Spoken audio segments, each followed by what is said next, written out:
Ladies and gentlemen, I think you notice it's been a while since I've been here.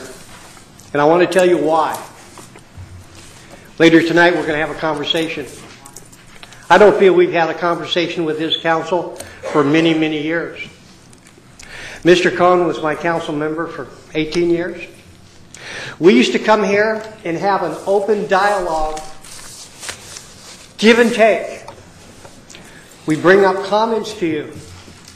You would comment back. We'd ask questions.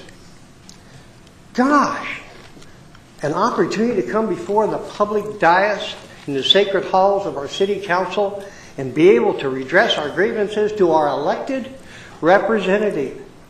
What a revolutionary concept. A couple of years ago, you passed draconian laws limiting the people's right to redress of grievances before this body.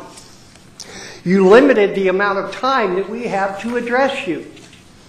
You continue to put more and more items on your consent calendar, and then you tell us, Mr. Janay, if you have questions or comments on 4 items on a 30-item consent calendar, you get 30 seconds apiece. Is that the Brown Act? When I was here last year to talk about the budget we're going to be talking about on item 12, I had to stop in the middle of my presentation. But rather than say what I said then, I'll quote another resident who's appeared before this council many times. Laughs Unlimited is an old Sacramento. This isn't comedy hour. Show some respect. And show some respect for the Brown Act, because I guarantee you, thanks to the police chief's next door social network, this community is going to react. And we're going to react every November.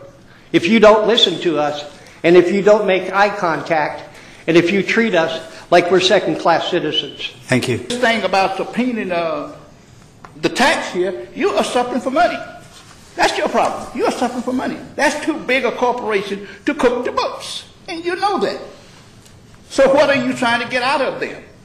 You want to see more tax paid to this city when the city is not showing us where the money is being spent.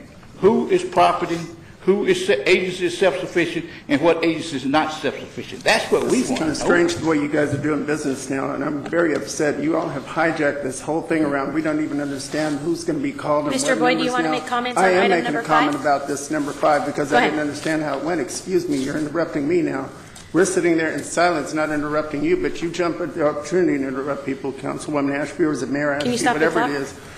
All right. Okay, item number 5, from what I understand, is about the McKinley Park restrooms. I was at the Clooney meeting that Councilmember Cohn had a couple of weeks ago. I had to use that restroom in the back, and I think I talked about this a couple of weeks ago. That restroom has been a mess for 30 years. I grew up in that park. I was on a Clooney swim team back in the 70s, and that thing was a mess. Some of these parks have been a mess. Now you're having to close them because you're saying they're too hard to upkeep. You never upkept them in the first place. That is a sad, stinking shame. And we talk about public safety. I had to go into that thing. Kids were still playing on the tennis court at night, and the thing was so dark I thought somebody was going to come back there and strangle me. Pitch dark. No toilet paper, no nothing. Same thing across the street over here at the Cesar Chavez Park. That's a hot mess. Where's the police chief and all this stuff? We talk about public safety with rape among young kids and teenagers on the uprise. And this is the stuff we want to sit up here and worry about the arena, and that's our crowning glory. We have some things over here that we need to atone to. And the lack of transparency that these people keep talking about, there is a lack of transparency. We need to start showing people where this money is being spent. And let's not disenfranchise the voices, because the people that would have been in here speaking tonight, it's cold outside. I'm on a committee for the homeless people, but I can't bring them in here because they can't stay out that late. Buses don't run. These people all have cars to get into and warm homes and beds to sleep in when they go home tonight. So please, let's do something honorable and focus something on just not about this corporate and about the arena, about everything else, about public safety, the bathrooms, the kids. There's a lot of things you have to tell to. Thank you. When we talk about a budget and projection of the future, we'll ask questions here about this finance statement of the $200-some million assets you're going to use here. What is the finance statement now from the King? We also ask you what is the income from the Sleep Train Marina now coming into the city, and what department that takes care of its own operation. The public need to know that. But what we see here, and you go back and look at how many of you know what a Ford F-550 is chassis? How many of you know what a sewer pipe a maintenance body is, a sidekick or easement machine. You're buying something you don't even know what you're buying. Now that's over $250,000. Then you didn't go to one organization in this city said, would you purchase that for us and release it to the city? That's how you connect to a city. Let the people invest and you pay the money out, which would be cheaper. That would be $250,000 that you don't spend. But yet still you say the budget. What are you really saying? Other than you are lying. You own your needs. This city is on its need for finance now, and you know it. So come on out and tell them the truth. The budget. We were on a slippery slope under the last administrations, and they went on a building spree, spending spree, and we're still trying to recover, and then there seems to be a lot of pressure to do more development, more building. But what's very disturbing is to hear people make statements, we know health care and pension costs are going to go up. Really? You just made a statement that you cut the city manager just said they cut the number of employees, so actually it should go down, not up. So I'm a little confused. It sounds very convoluted to me, and it's disturbing when people just make blanket statements like this is how it's going to be. Adjustment. Now, adjustment can go two ways, up or down. Which one do you intend to do? This is Dick and Jane language. If you're going to charge fees here, up and down, say what way you're going to do. Adjustment up or adjustment down.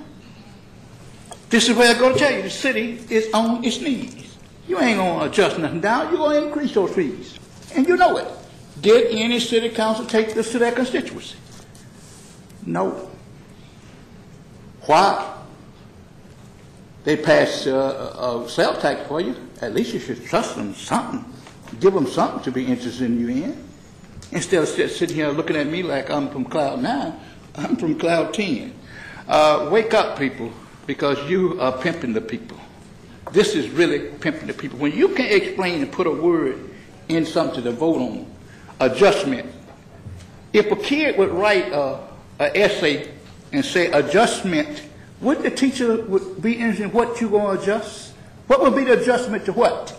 Adjustment to the fees. What are the fees? I just asked you, what department pays for itself? We want to know those things, and we can, when you say an adjustment, we can ask you, what departments you got to subsidize? We know all those beautiful things up on the screen now. The police department and the fire department is 82% of your budget. Parks and recreation, that's temporary jobs. Give some poor folks some decent jobs in this town. And it just makes sense. You're going to raise the fees.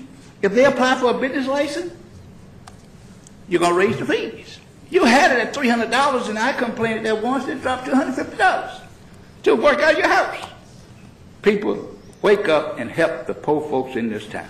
This stuff, if they know that they're putting drugs in the city water supply, just last week, I think it was, Time Magazine had an article on it saying that fluoride causes cancer. And you're putting this stuff into our water, not to mention, I think for the chemicals and stuff like that that you buy for fluoride, you waste like $1 million a year on that. $10 million can be going to a lot of other places. So, you know, there's no debate about fluoride. It's got to be taken out of our water, and I think everybody needs to do some research on that and look into it, because I don't remember voting to have that put in my water. And I don't think anybody else wants acid, chemical toxins dumped in their water. I don't think they would vote on that, so I don't know how it even got voted to get put into the water supply. And, you know, just so you know, that poisons people and it can kill people. You know, that makes people complicit in ethics violations and, you know, thanks, Jack. Crimes against humanity. It says our goal is to protect lives and property by effectively providing, preparing, and responding to and recovering from all threats, crimes, hazards, and emergencies. The question I want to ask is, how come none of this is being addressed, and isn't that a threat to everybody's safety? There are many cities around the country that are taking this out of their city water supply. Nuclear fallout map that I got from globalresearch.com showing the nuclear fallout coming to the coast of California right there. So there's your proof right there of radiation hitting our coast that nobody's addressing and telling the public how to keep themselves safe. And also, a couple of weeks ago, I mentioned that I mentioned a bunch of percentages of animals and plants that are being radiated, and also much of the kelp. And so, you know, there's radiation out here, and that's going in our water. And some of this waste from Fukushima is being buried in Sacramento, particularly in North Highlands, right next to a city water supply. I mean, you know, you're putting fluoric acid in the water. I think it's time to have a new discussion about that. I don't remember voting to have poisonous acid added to my water. And that's another thing that could be saving the city a lot of money just by taking that stuff out. So there's a couple public safety issues here that need to be addressed. You know, people's health and safety are at risk here. Ron Inslee?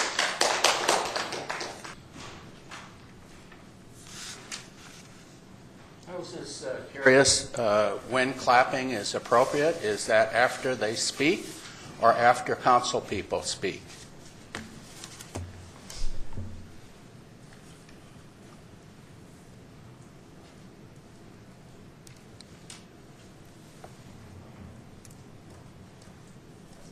Again, when is clapping appropriate? After the speaker speaks or after a council person speaks? I just want to follow proper protocol. I notice that when the Big Bucks King things come up, it's very liberal for the clapping.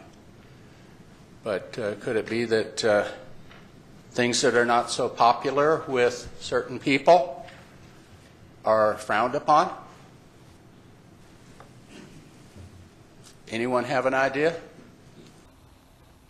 Yes, these men and their hypnotized followers call this a new order. It is not new, and it is not order. Yes, these men and their hypnotized followers call this a new order. It is not new, and it is not order.